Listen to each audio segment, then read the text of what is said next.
நல்லது பண்றதுக்கு அரசியலுக்கு வாங்கடா, கொள்ளை அடிக்கிறது கொலை பண்றதுக்கு அரசியலுக்கு. தாவேக்கா தலைமையில் ஆட்சி அமைவது உறுதிங்கிறாரு. அவ்வளவு கான்பிடென்டா இருக்கிற நீங்க எதுக்கு 2 தொகுதியில நிக்கணும்? ஏதாவது ஒரு தொகுதியில நின்று ஜெயிச்சு காட்ட வேண்டியதானே? அப்ப அவருக்கே நம்பிக்கை இல்லை, தெரிஞ்சு போச்சு.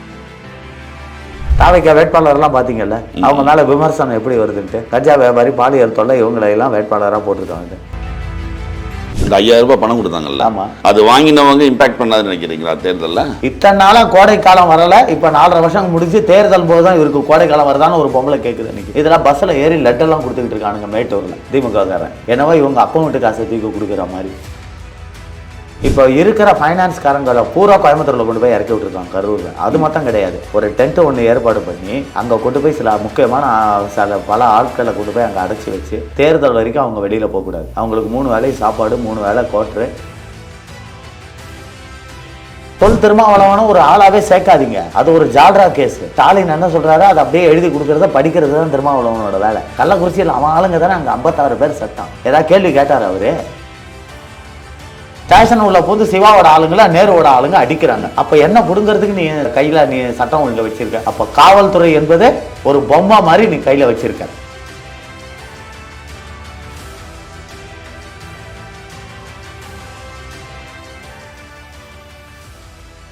வணக்கம், இது செய்தி மலரின் நேர்காணல் நிகழ்ச்சி. இன்றைய நிகழ்ச்சியில் கலந்து கொண்டு தன்னுடைய கருத்துக்களை தெரிவிப்பதற்காக தமிழக அரசியல் களங்களை பற்றிய ஒரு சாமானியனுடைய பார்வையாக நீட் நாராயணன் அவர்களை சந்திக்க வைக்கிறோம். வணக்கம் சார். வணக்கம். 2026 தேர்தலை எதிர்நோக்கி இருக்கிற காலகட்டம் தீவிரமாக பிரச்சாரங்கள் போய்கிட்டு இருக்கு. ஒரு 4 முனை போட்டியாக இப்போ இருக்குது. இதுவரைக்கும் அதிமுக கூட்டணி, திமுக கூட்டணி தான் இருக்கக்கூடிய கடத்தில் இப்போ 4 முனை போட்டி அப்படிங்கிறது 5 சசிகலா அவர்களோடு சேர்ந்து 5 முனை போட்டின்னு சொல்கிறாங்க. அதை வந்து ஒரு கணக்காக எடுத்துக்கூடாது. அப்போ 4 முனை போட்டி உங்கள் பாருங்க. இப்போ திமுக மேலே இருக்கக்கூடிய இதை ஒரு ஆன்டி இன்கம்பன்சி இருக்கு இல்லையா, அது வந்து யாருக்கு பிரிய போகுது அப்படிங்கிறது தெரியலை.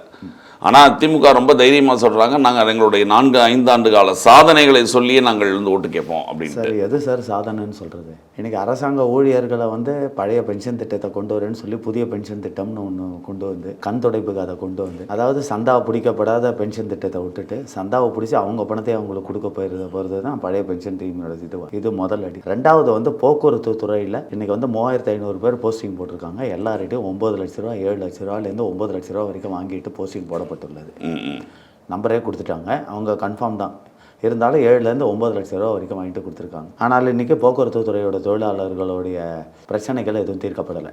இப்போ இந்த தேர்தலுக்கோசரம் என்ன பண்ணியிருக்காங்க, ரிட்டையர் ஆனவங்களுக்கெல்லாம் கொஞ்சம் பேருக்கு பிஎஃப் கிராஜுவேட்டை செட்டில் பண்ணிகிட்டு இருக்காங்களாம். என்ன மற்றவங்க வந்து அவங்களுடைய அலவுன்சஸ், படிக்காசு இதெல்லாம் உயர்த்தணும்னு சொல்லி பல போராட்டங்களில் அவங்க இது பண்ணியிருக்காங்க. ஆனால் எதுக்குமே அவங்க வந்து செவி சாய்க்கலை. அதனால் ஒட்டுமொத்த போராட்ட தொழிற்சங்கங்களும் இன்றைக்கி வந்து அகேன்ஸ்டாக தான் இருக்குது டிஎம்கேக்கு. போக்குவரத்து துறையில் ஒரு 25% அவங்களுக்கு ஓட்டு போட்டாலும் 75% நிச்சயமாக இந்த தடவை ஓட்டு போட மாட்டாங்க. அந்த நிலைமை காணப்படுது. இந்த ஆசிரியர்கள் பார்த்திங்கன்னா எல்லாரையும் வந்து மத்திய அரசாங்கம் கூட சமீபத்தில் 380 கோடி ரூபாய் பட்ஜெட்டில் ஒதுக்கி டெட் எழுதி பாஸ் பண்ணவங்களுக்கெல்லாம் பர்மனன்ட் போஸ்டிங் போட சொல்லி ஆர்டர் ஜிஓ போட்டது. ஆனால் இவங்க என்ன பண்ணியிருக்காங்க, ஸ்டூடெண்ட் ஸ்ட்ரென்த்து கம்மியாக இருக்குது. அதுதான் உண்மையான விஷயம். கவர்மெண்ட் ஸ்கூலில் ஸ்டூடெண்ட்ஸ் ஸ்ட்ரென்த்து இன்னைக்கு கம்மி எல்லா ஸ்கூல்லையுமே. அந்த ஒரே காரணத்துக்காக எல்லாரையும் டெம்பரரி டீச்சர்ஸாக போட்டு வெறும் 8000 10,000 கொடுத்தாரு. இது இன்றைக்கில் எடப்பாடியார் போராட்டம் பண்ணாங்க. எடப்பாடியார் பீரியட்லேருந்து அவங்களுக்கு வந்து பர்மனன்ட் போஸ்டிங் டெட் எழுதி பாஸ் பண்ணவங்களுக்கு கிட்டத்தட்ட 4.5 வருஷ காலமாக போடப்படவில்லை. தெரியாதுங்களா? இது ஒரு பேக்ரவுண்டாக இருக்கும் நிச்சயமாக திமுகவுக்கு. இன்னொன்று என்னன்னு பார்த்தீங்கன்னா வந்து சில ஆசிரியர் போராட்டங்கள்லாம் அவங்க கூப்பிட்டு தீர்த்து வச்சு அவங்க பாராட்டு விழா நடத்தினாங்களே, அது பாராட்டு விழா நடத்த இந்த யாருன்னு பார்த்தீங்கன்னா இந்த ஜாக்டோ ஜியோ, அதாவது திமுகவோட கைக்கூலியாக இருக்கிறவங்க. இங்கே கூட வந்து பேட்டி கொடுத்துட்டு போனார். அடுத்த நாளே போய் உடனே பார்ட்டிலாம் வச்சுட்டாரு அவர். புரியுதுங்களா? அவங்க வந்து திமுகவோட கைக்கூலிங்க. அவங்க சும்மா நான் போராட்டம் பண்ணுற மாதிரி பண்ணுறேன், அடுத்த நாள் நீங்கள் கூப்பிட்டு சமரசம் பண்ணுறதுக்கு உடனே ஒரு பாராட்டு விழா வச்சுருவாங்க. அந்த சங்கம் வண்டி தான் இதுவாக இருக்கிறத விட இன்னும் எதிர்ப்புகள் அதிகமாக இருக்குது. அதே மாதிரி இந்த நர்ஸுகள், அவங்க போராட்டம் இன்னும் பிரச்சனைகள் தீர்க்கப்படவில்லை.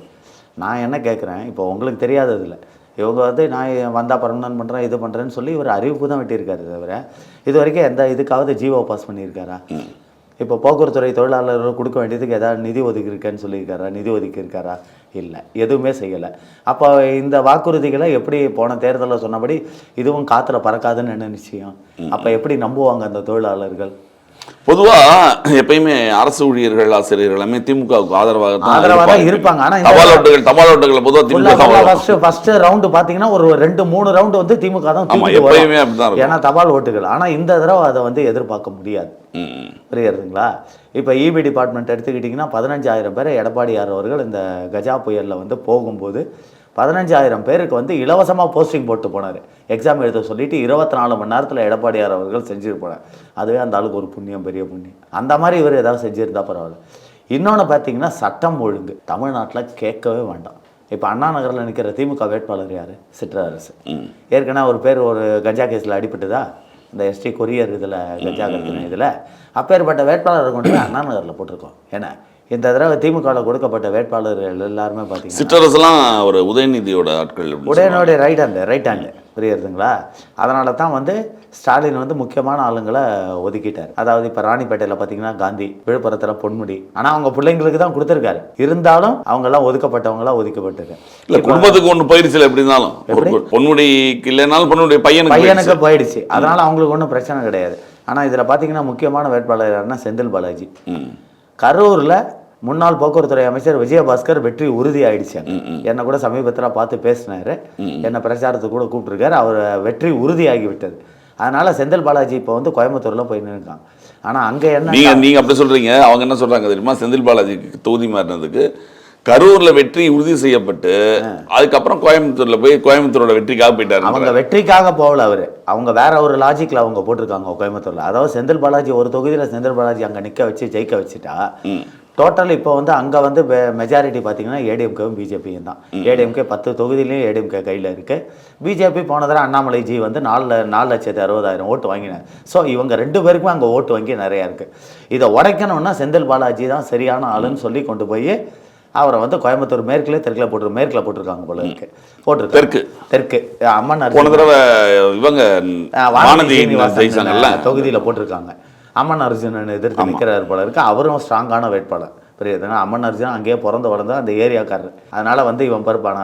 ஆனால் நான் செந்தில் பாலாஜி என்ன கேட்குறேன், கோயம்புத்தூரில் 10 தொகுதி இருக்குல்ல, நீ சரியான வேட்பாளர் எங்கே நின்னாலும் நீ ஜெயிப்பேன்னு தானே உன் தலைமை நம்பி உனக்கு சீட்டு கொடுக்குது. அப்போ நீ எந்த தொகுதியை கேட்டிருக்கணும்? தைரியம் இருந்தால் கோயம்புத்தூரில் தொண்டாமுத்தூரில் எஸ்பி வேலுமணின்ற சிங்கத்தை எதிர்த்து நின்று நீ ஜெயிக்க வேண்டியதானே? ஏன் போய் நீ அங்கே மேற்கில் கேட்டிருக்க நீ? அப்போ என்ன அர்த்தம்? இழிச்சவான் எவனாவது மாட்டுவானான்னு போய் பார்த்துக்கிட்டு நம்ம அங்கே போய் நின்று ஜெயிச்சு வந்துடுவோன்றதான் செந்தில் பாலாஜி. ஏன்னா அது வந்து சாதா செந்தில் பாலாஜி இல்லை, நரி செந்தில் பாலாஜி. நரி தந்திரம் நிறையா பண்ணுவான் அவன். போன தடவை விஜயபாஸ்கர் தோத்தது கூட கடைசி நேரத்தில் அவர் ஏமாந்துட்டார், கேள்விப்பட்டிருப்பீங்க.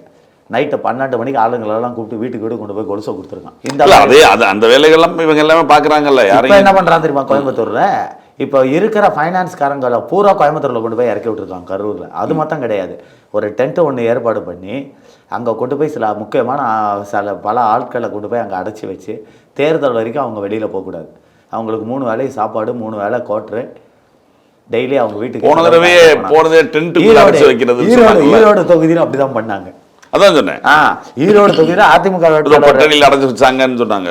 அடைச்சி வச்சாங்க. அது மொத்தம் கிடையாது. ஈரோடு தொகுதியில் அந்த அதிமுக வேட்பாளர் அவர் போட்ட ரோடு உள்ளே போகிறாரு. அவர் தெருவில் திமுக காரன் பூரா அந்த தெருவில் சின்ன தெருவில் ஸ்டார் போட்டு உட்காந்துட்டு இதால் ஓட்டு கேட்க விடாமல் பண்ணியிருக்கானுங்க. இப்போ இந்த மாதிரி இடத்துல இவனுங்க இப்போ இந்த மாதிரி இது ஆரம்பத்தில் நான் சொன்னபடி இவனுக்கு அந்த மாதிரி ரவுடி சத்தெல்லாம் இறங்கியிருக்கானுங்க. புரியுதுங்களா? இதையெல்லாம் வச்சு பார்க்கும்பொழுது மக்கள் இப்போ வந்து நல்லா தெளிவாக இருக்காங்க. இப்போ வந்து பஸ்ஸு இவர் 7 ரூபா கொடுத்துட்டோம் மகளிருக்கு, அதனால் மகளிர் ஓட்டு விழுந்துடும். 1000 ரூபா பணம் கொடுத்துட்டோம், அதனால மகளிர் ஓட்டு விழுந்துடும்.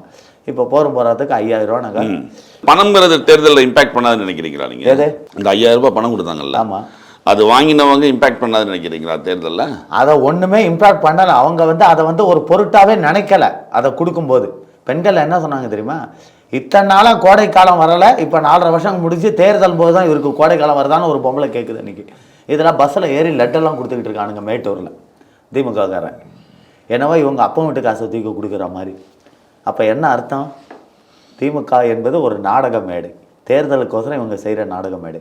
இன்றைக்கி சட்டம் ஒழுங்கு பார்த்தீங்கன்னா எப்படி இருக்குன்னு உங்களுக்கு தெரியாமல் இல்லை. டெய்லி ஒரு கொலை நடந்துக்கிட்டு இருக்க ஒரு ஏரியாவில். இப்போ கூட திமுக கவுன்சிலர் ஒருத்தனை வெட்டி சாச்சிட்டாங்க. சட்டம் ஒழுங்கு எங்கே பார்த்தாலும் கஞ்சா, எங்கே பார்த்தாலும் போதைப் பொருள், இந்த குடியினால் கேடுகட்ட சமுதாயமாக அழிஞ்சு போய் கிடக்கு. இதுக்கு மேலேயே இவங்களை விட்டு வச்சா கேட்டால் ஒரு முதலமைச்சர் என்ன சொல்கிறாரு?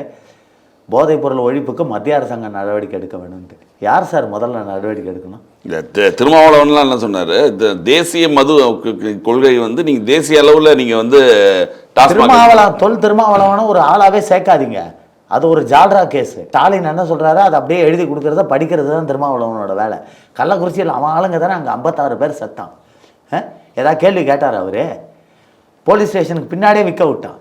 கள்ளக்குறிச்சியில் அந்த சாவுலேருந்து ஒரு 18 நாளைக்கு அப்புறம் விக்ரவாண்டி தேர்தல் நடந்தது. திமுக தானே ஜெயிச்சிச்சு. திமுக ஜெயிச்சுன்னா இடைத்தேர்தலை பொறுத்த வரைக்கும், தமிழ்நாட்டை பொறுத்த வரைக்கும் எப்போதுமே ஆளுங்கட்சி தான் ஜெயிக்குன்றது எல்லாருக்கும் தெரிஞ்ச மேட்ரு.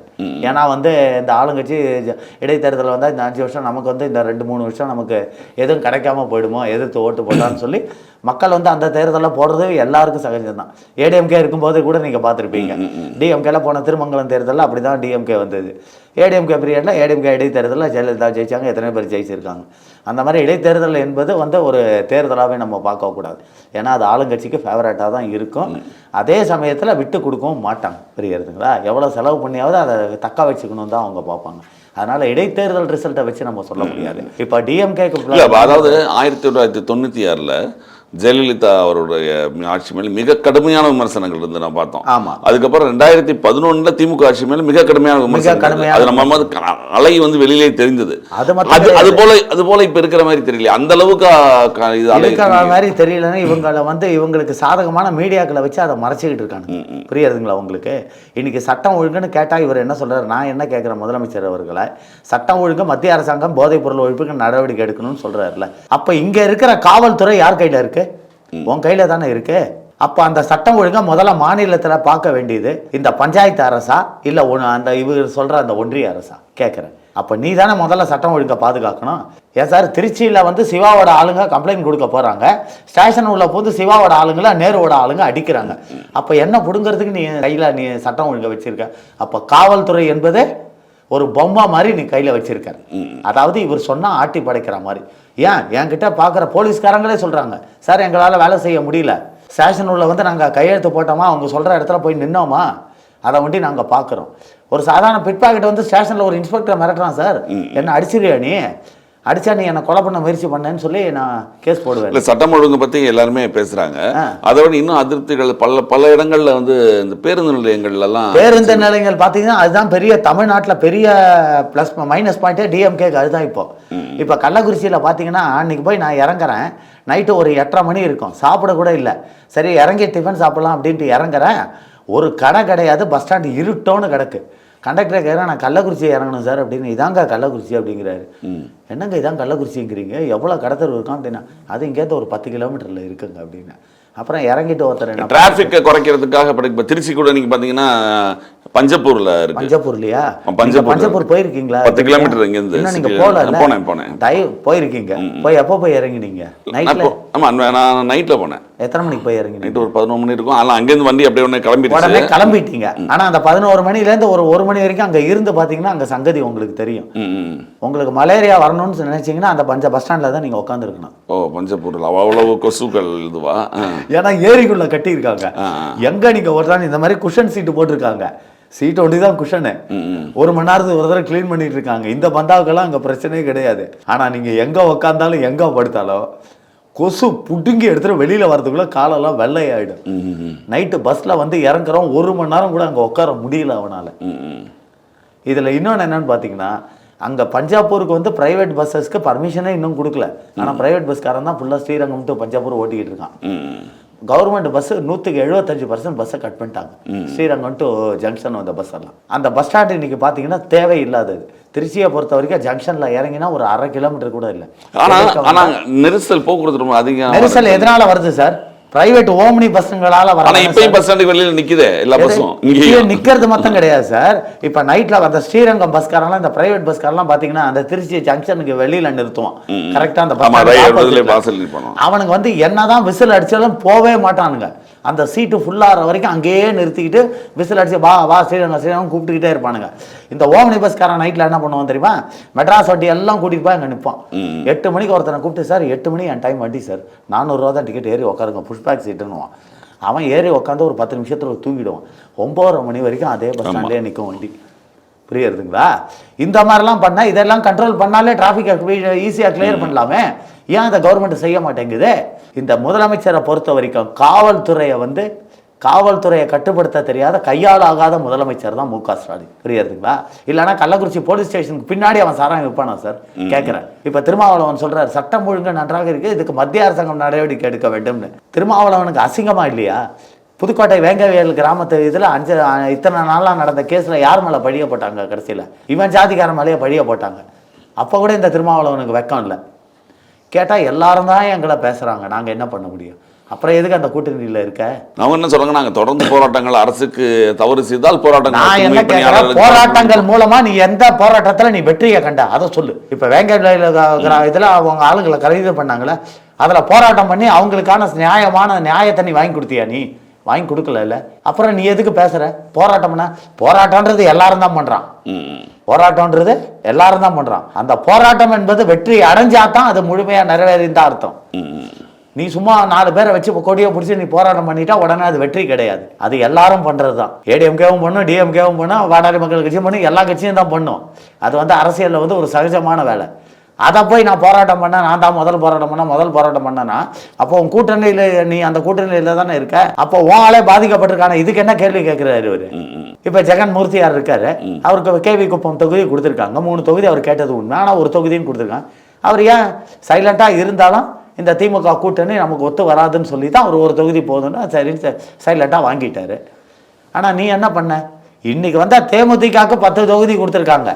ஆனால் இத்தனை நாளாக உன் ஓட்டு வங்கியை வச்சு வந்த திமுகவை உனக்கு வாயில வரல வச்சுட்டாரு ஸ்டாலின். போன தடவை 6 வாங்கினோம், 6 தடவை 2 எக்ஸ்ட்ரா கொடுத்தது 2.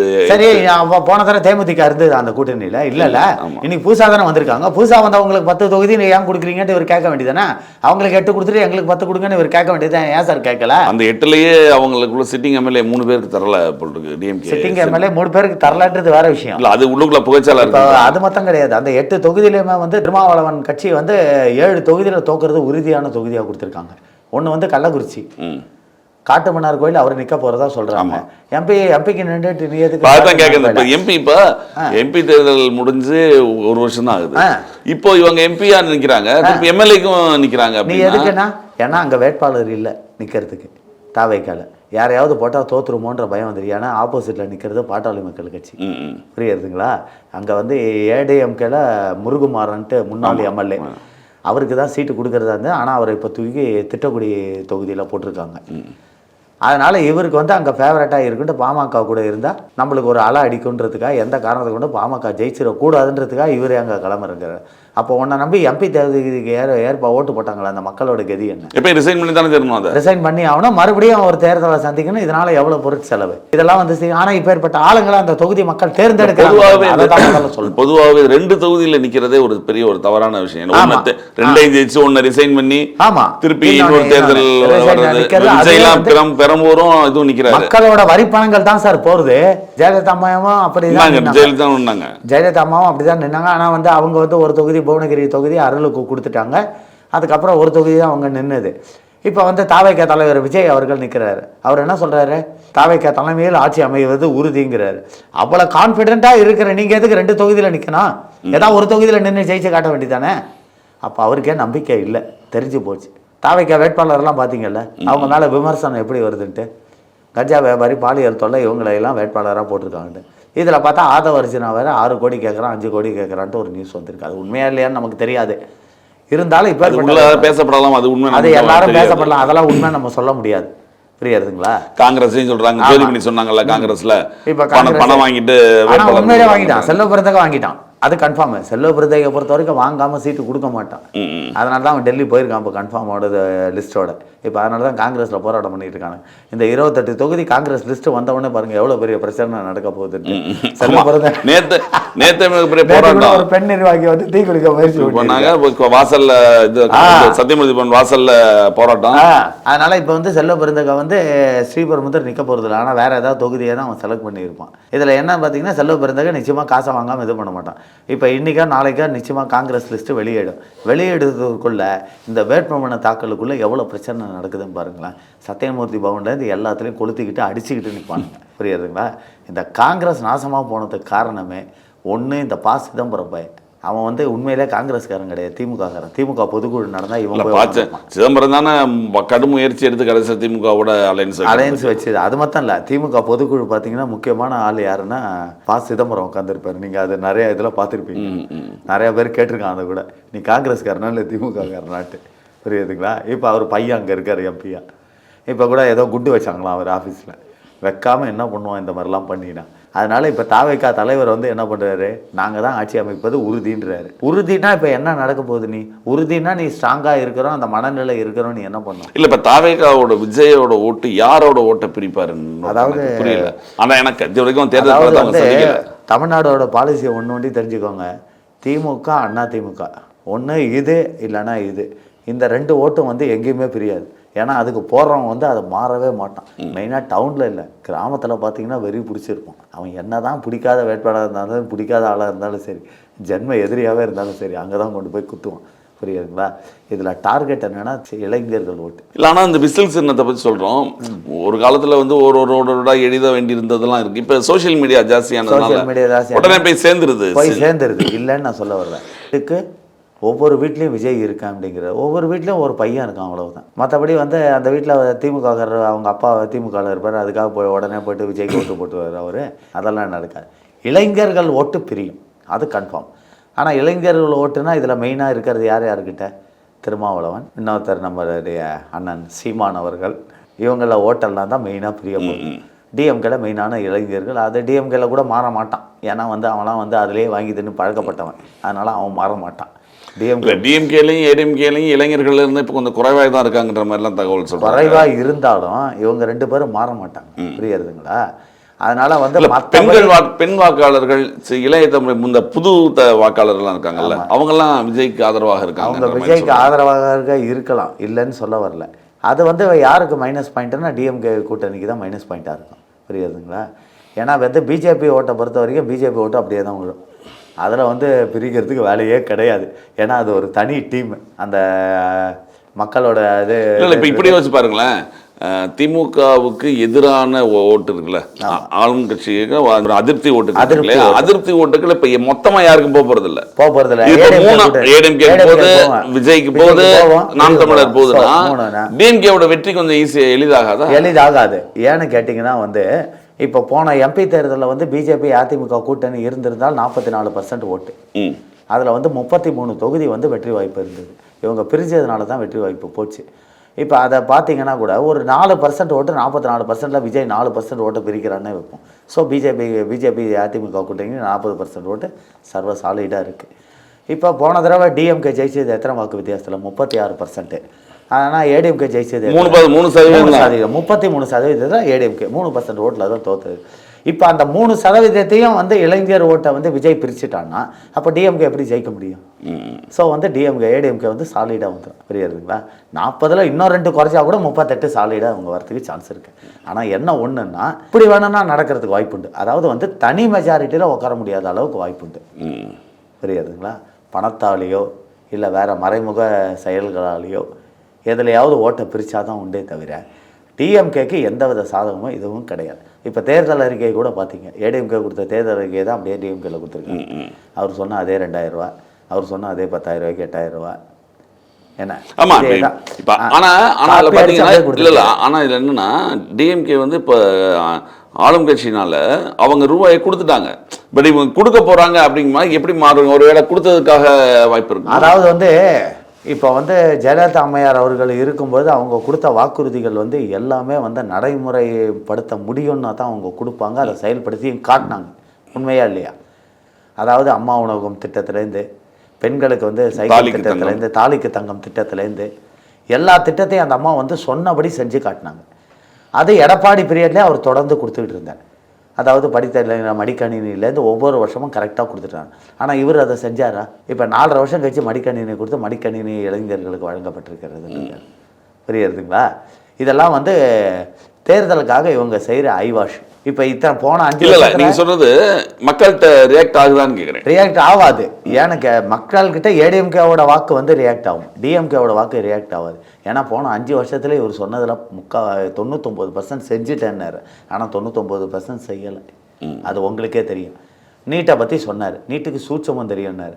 இவர் புள்ள ஒரு நாடகம் நடத்தினார். நான் கையெழுத்து இயக்கம் வாங்க போகிறேன், 50 லட்சம் கையெழுத்து இயக்கம், கவர்னர்கிட்ட கையெழுத்து வாங்கி நீட்டாக எடுக்க போகிறேன். ஒருத்தன் வந்து கூட ஒரு காலேஜ் ஸ்டூடெண்ட் கேட்டான், என்ன நான் எடுத்துகிட்டு வேணும் அப்படின்னு. டேய் அவன் தான் வேலை வெட்டி இல்லாமல் சுற்றிட்டு இருக்கானா, நீ ஏன்டா? Need not only for Tamil Nadu, for all over India. ஒரு மாநிலத்தில் கவர்னர் கையெழுத்து போட்டு ஒரு மாநிலத்தில் நீ கையெழுத்து இயக்கம் ஆல் ஓவர் இந்தியாவில் இருக்கிற நீட்டுக்கு அப்புறம் அப்ரூவல் கொடுப்பான். இதுலேருந்தே தெரிஞ்சுக்க அவன் புத்தியெல்லாம் ஏமாத்துறதுக்கு பண்ணிட்டு இருக்காங்க. அதுவும் கோர்ட் ஆர்டர் மூலமாக தானே வந்தது. கோர்ட் ஆர்டர் மூலமாக தான் வந்து அடுத்த நாள் பார்த்தீங்கன்னா சேரெல்லாம் போட்டு உக்காந்துருந்தானுங்க. 10 பேர் கூட இல்லை, அவன் கட்சிக்காரன் தான் உட்காந்துருக்கான். 11 மணிக்கெலாம் சேரை தூக்கின்னு போயிட்டானுங்க. ஒன்றும் எடுப்படலை. புரியுதுங்களா? அதே மாதிரி இந்த அரசாங்க ஊழியர்கள் பிரச்சனை எதையுமே அவரால் தீர்க்க முடியல. இன்றைக்கி இந்த பஸ்ஸு இப்போ ஏற்கனவே உங்களுக்கு இந்த டிரான்ஸ்போர்ட்டை பற்றி என்னென்ன பண்ணி வச்சுருக்கேன்னு தெரியும். மெட்ராஸ்லேயே ஒரு 4-5 டிப்போவை தனியாருக்கு தாரை வாத்துட்டார்.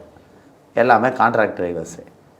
இந்த மாதிரி போய்கிட்டு இருக்கும்போது இதில் இன்னொன்று பார்த்தீங்கன்னா, இந்த பஸ்ஸெல்லாம் இப்போ தனியார் பண்ணாலும் பரவாயில்ல. பஸ் ஸ்டாண்டெல்லாம் என்ன பண்ணியிருக்க, நாமக்கல்ல வயக்காட்டுக்குள்ளே கிடக்கு. அங்கே இருக்கிற வியாபாரிகள் கிளாம்பாக்கம் பிரச்சனையே இப்போ தானே கொஞ்சம் கிளாம்பாக்கம் பிரச்சனையே இப்போ தான் கொஞ்சம் ஒதுங்கி இருக்குது. கள்ளக்குறிச்சியில் போய் பார்த்தீங்கன்னா எல்லாமே கிராமத்தில் அந்த சேலம், சின்ன சேலம், ஆத்தூர் அந்த லைன்லேருந்து வரவங்க தான் கள்ளக்குறிச்சிக்கு. அவங்க வரணுன்னாலும் அங்கே இங்கே தான் வந்தாகணும். இப்போ திருவண்ணாமலை கோயிலுக்கு போகிறவங்க நிறையா பேர் கள்ளக்குறிச்சியிலேருந்து போவாங்க.